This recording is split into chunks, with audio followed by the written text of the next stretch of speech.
We've all had it drilled into us since we were kids. Calcium is absolutely essential for strong bones. Drink your milk, pop your supplements, and you're good to go. But what if I told you that's not the whole story? Not even close. Let's dig into the science because it's revealing something much more complicated and honestly a little bit shocking. This question is at the heart of it, isn't it? It feels like one of those bedrock health rules, something that's just a given. But here's the thing. When scientists really started putting this idea under the microscope, the results started to turn everything we thought we knew completely on its head. I mean, the logic seems so simple and straightforward. Bones are made of calcium, so if you add more calcium, you get stronger bones. Makes sense. But our bodies, as you know, are rarely that simple. So let's see what actually happens when this theory meets the messy reality of human biology. And this is exactly where those cracks in the old advice start to appear. Once researchers moved beyond simple theories and started looking at huge long-term studies with thousands of real people, they found some serious flaws in the whole calcium supplement argument. Okay, take a look at this number. Just 1%. That's it. That's the average increase in bone density people get from taking calcium supplements. And here's the kicker. It's a small, one-time boost that doesn't even build up over time. It's just not enough to make a real, meaningful difference in preventing fractures. And this slide right here, this sums it all up perfectly. A massive review in 2017, we're talking dozens and dozens of studies, found that for most older adults living their normal lives, calcium supplements didn't actually lead to fewer broken bones. The one thing people were taking them for just wasn't happening. This shift didn't happen overnight. It was a slow burn. Back in the 70s, all the advice was based on these kind of flawed short-term studies. Then the 90s roll around, we get better tech, and we see the effects are minimal at best.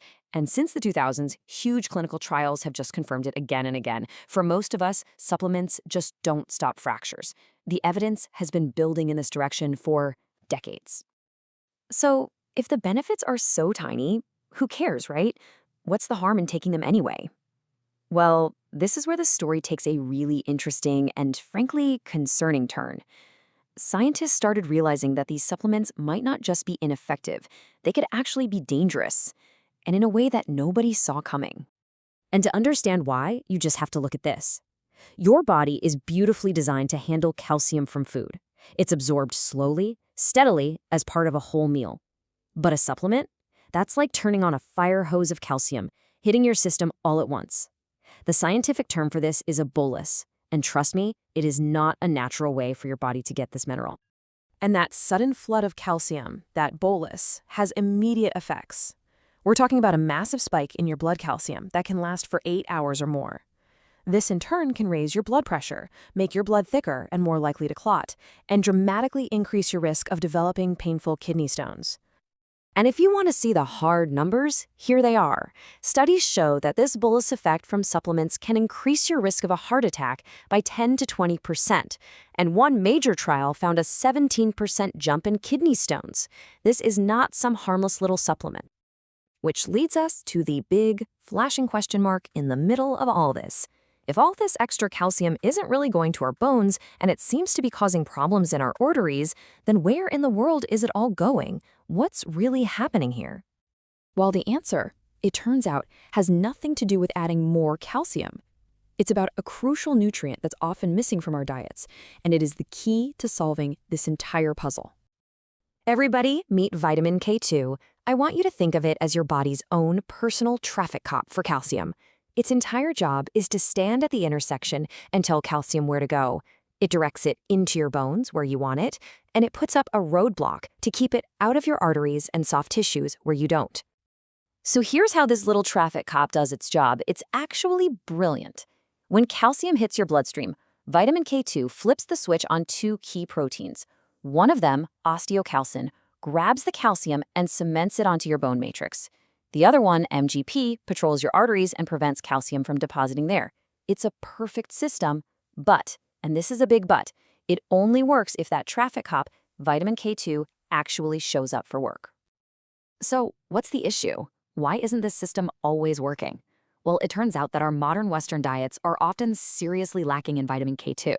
You find it in things like fermented foods and grass-fed animal products. things many of us just don't eat enough of. So we're flooding our bodies with calcium, but we're missing the single most important nutrient that tells that calcium where it's supposed to go. This changes everything, doesn't it? It completely flips the script on how we should be thinking about calcium. It's not just about getting more of it, it's about making sure you have the right team of nutrients working together to use it safely and effectively. So what's the new game plan? What's the bottom line? Well, first, try to get your calcium from food. Your body knows how to handle it. Second, understand that supplements come with real risks for very little, if any, proven benefit for fractures. Third, make sure you've got enough of that traffic cop, vitamin K2.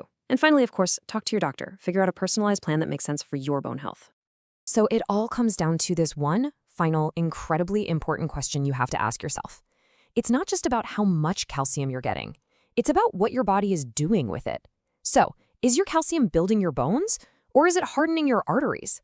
Because the answer to that question could change absolutely everything.